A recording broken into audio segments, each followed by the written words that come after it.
Welcome दोस्तों, स्वागत आपका इंजीनियर कोड क्लास में। आज हम बात करेंगे मोर्थ के सेक्शन 100 की, जिसमें हम बात करेंगे clause 111 precaution for safeguarding the environment video 2। ठीक है दोस्तों, चलिए आगे बढ़ते हैं। Table of contents. अभी हम बात करेंगे 111.5 pollution from plants and batching plants. Next substances hazards to health and next use of nuclear gauges. चलिए दोस्तों आगे बढ़ते हैं। Clause 111.5 pollution from plants and batching plants, stone crushing and screening plants, bitumen hot mix plants, concrete batching plants etc shall be located sufficiently away from habitation, agriculture operation और industrial establishment। यानी कि पत्थर तोड़ने और छनाई से अंतर, bitumen hot mix से अंतर, कंक्रीट बैचिंग से अंतर आदि को आवास, कृषि कार्यों या औद्योगिक प्रतिष्ठानों से पर्याप्त दूरी पर स्थित किया जाना चाहिए। इसमें यह बताया गया है कि जो भी हम हॉट मिक्स प्लांट लगाएंगे, क्रशिंग प्लांट जो लगाएंगे, बिटुमेन प्लांट है, कंक्रीट प्लांट है, ये सब चीजें हमें कृषि कार्यों से, औद्योगिक क्षेत्रों से और रेजिडेंशियल एरिया से दूरी पर लगाने होंगे। The location shall be as permissible under the laws governed by local bodies administration of the area होंगे। स्थान स्थानीय निकायों क्षेत्र के प्रशासन द्वारा शासित कानून के अंतर्गत अनुमेय होंगे।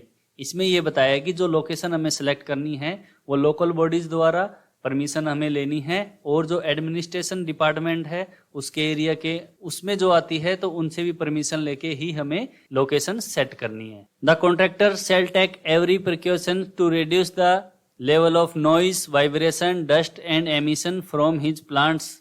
यानी कि कॉन्ट्रैक्टर को अपने संयंत्रों से शोर, कंपन, धूल और उत्सर्जन के स्तर को कम करने के लिए हर एहतियात बरतनी होगी। यानी कि जो प्लांट हम लगाते हैं उनसे ज़्यादा शोर नहीं आना चाहिए, उनसे धूल नहीं निकलनी चाहिए, उनसे वाइब्रेशन नहीं होना चाहिए, इस प्रकार की कोई भी चीजें नहीं होनी चाहिए। And shall be fully responsible for any claims और damages cause to the owners of property, field and residence in the vicinity and violation of pollution control norms if any.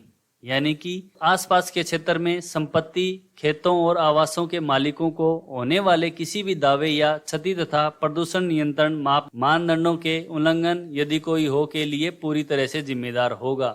यानी कि इन सब चीजों में अगर कोई चीज उल्लंघित होती है, यानी कि शोर ज्यादा हो रहा है या धूल ज्यादा निकल रही है, इस तरीके का अगर उल्लंघन किया जाता है तो वो सब जिम्मेदारी ठेकेदार की होगी और उन पे कानूनी एक्शन लिया जा सकता है। आगे हम बात करते हैं clause 111.6 substances hazards to health. The contractor shall not use और generate any materials in the works which are hazardous to the health of persons, animals और वेजिटेशंस। यानी कि कॉन्ट्रैक्टर कार्य में ऐसी किसी भी सामग्री का उपयोग या उत्पादन नहीं करेगा जो व्यक्तियों, पशुओं या वनस्पतियों के स्वास्थ्य के लिए हानिकारक हो। इस तरीके का कोई भी डेंजरस प्रोडक्ट यूज नहीं करेगा जिससे कि पशुओं को, वनस्पतियों को नुकसान पहुंचे। Where it is necessary to use some substance which can cause injury to health of workers, the contractor shall provide protective clothing और applications to his workers।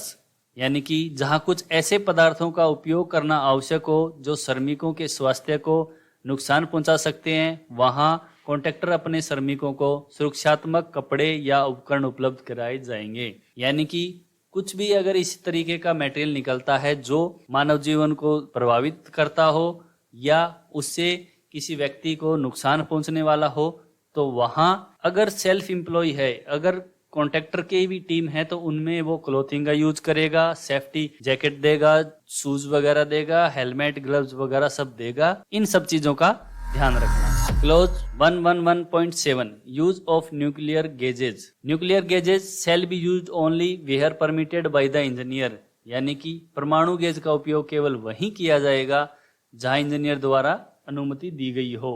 The contractor shell provide the engineer with a copy of the regulations governing the safe use of nuclear gases he intends to employ and shall abide by such regulations। यानी कि contractor engineer को परमाणु गेजों के सुरक्षित उपयोग को नियंत्रित करने वाले विनियमों की एक प्रति उपलब्ध करानी होगी जिनका वे उपयोग करना चाहता है और उसे ऐसे विनियमों का पालन करना होगा। यानी कि जो भी रूल रेगुलेशन हैं उनसे रिलेटेड एक कॉपी इंजीनियर को देनी होगी, जिससे कि वो देख सके कि कौन कौन से नियम है और वो कॉन्ट्रैक्टर नियम फॉलो कर रहा है कि नहीं कर रहा। थैंक यू दोस्तों, मिलते हैं नेक्स्ट वीडियो में।